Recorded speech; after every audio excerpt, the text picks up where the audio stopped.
Hi, this is Scott Dudley and welcome to Funnel Fella Radio, and we're up to episode number 41 today, and we're going to be taking a look at the most valuable real estate in a funnel.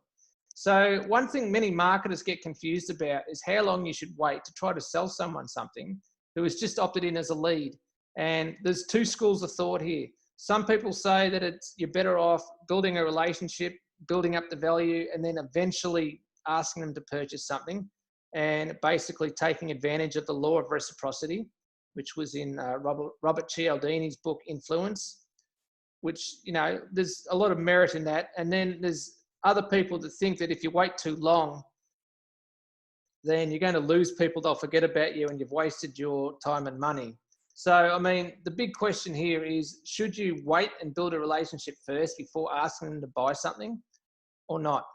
And it seems there are varied opinions about this. For example, there are ascension type email sequences that some well-known marketers have created with the purpose of building a relationship before trying to actually sell something. And, I'm sure that they work well. However, in my opinion, there's an old saying that sums this up perfectly, and that is to always strike while the iron is hot. And sure, you can build a relationship by all means with your list, but why not also offer them a product that can help solve the person's problem as well, as long as it's done tastefully in the right way. So with that said, here are the three main reasons why you should strike while the iron is hot. Now, the first one is that time destroys all things. And Chris Smith wrote a book called The Conversion Code, which talks a bit about this. Chris is an expert at not only generating leads, but also converting them as well. And he says that your ability to convert an internet lead will be directly impacted by your ability to convert them fast. So in other words, there's no messing around. You need to get in there quickly once they've opted in as a lead. So the second reason is that the lead has just proven they're interested in by opting in, and they're actually in an action-taking mood.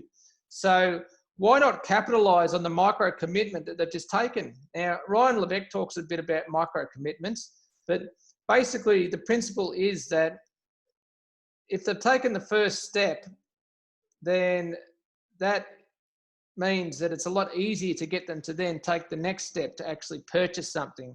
So instead of asking someone to purchase something first without actually opting in as a lead, if you can get them to first of all opt in as a lead, which shows that micro commitment, then obviously not in all cases, but you're going to have a percentage of those people that are in an action-taking mood that, as long as you present them with the right offer, they're going to accept it and they're going to purchase. Okay. And then the third reason is, and this really ties in with the whole principle, the whole point of this podcast, is that the most valuable real estate in a funnel is the thank you page. And that's immediately after a contact has opted in. But the problem is that so many never even think of this, and they just use the thank you page to do exactly that, which is just to thank the person for opting in. So you've probably seen that where, you might have opted in for something, and then on the thank you page, all it says is, thank you for providing your email address or something. And then underneath, click here to access your download. And then that's it. That's the end of it. That's basically the end of the funnel. And, once it gets to that stage, and if you don't ask them to purchase something, then, there's a fair chance that they won't even open the download that you've given them, and they'll just forget about you.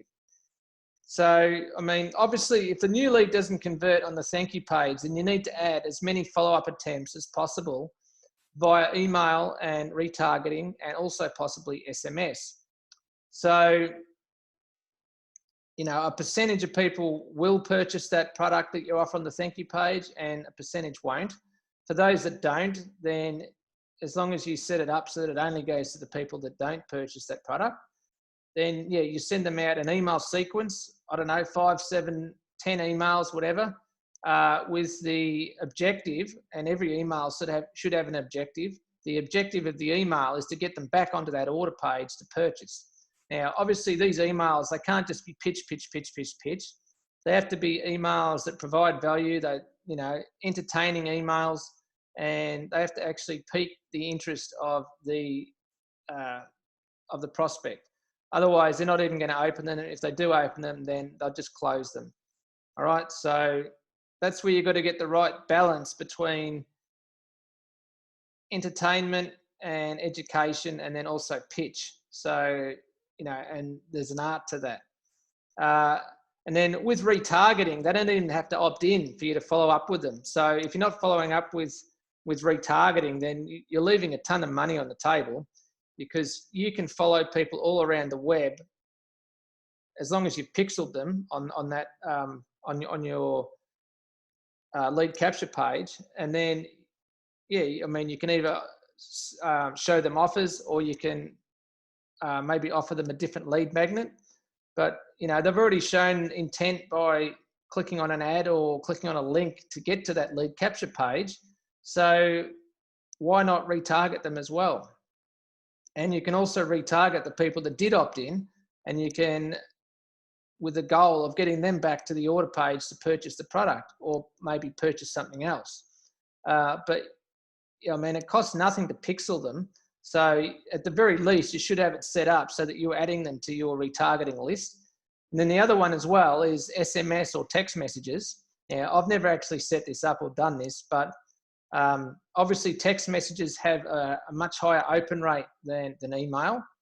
For me, email is still the main one, which is what I stick with. But I've heard of a lot of people that do get a lot of success through SMS simply because the open rates are so high. But obviously for that, you need to actually get their phone number on the lead capture page as well, and that can reduce the amount of opt-ins that you have. However, if you do have a phone number on there, then you probably get the quality of the leads is going to be better.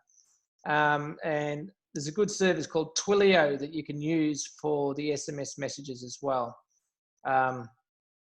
So yeah, they're the three main follow-up methods in my opinion: email, SMS, and retargeting. So the other thing is, it's also important to make sure that what you actually do offer as a purchase is the next thing that makes sense after what they've just opted in for. So once they've opted in and given you their email address and you've provided a free download or whatever, then it needs to be congruent and make sense on the next page as to why they would need or why they would want to buy this product that you're offering them. And obviously, if it's a front-end product, then it should be a low-priced tripwire type of product, which, once they've purchased that tripwire, then you've got the goal of selling them more expensive things and taking them up your value ladder. But yeah, on that actual thank you page, it should be a low-priced offer, and it's important that it makes sense and is congruent with what they've just opted in for. All right. So, and then lastly, some businesses that are mainly focused on lead generation will have different goals than selling on their thank you pages.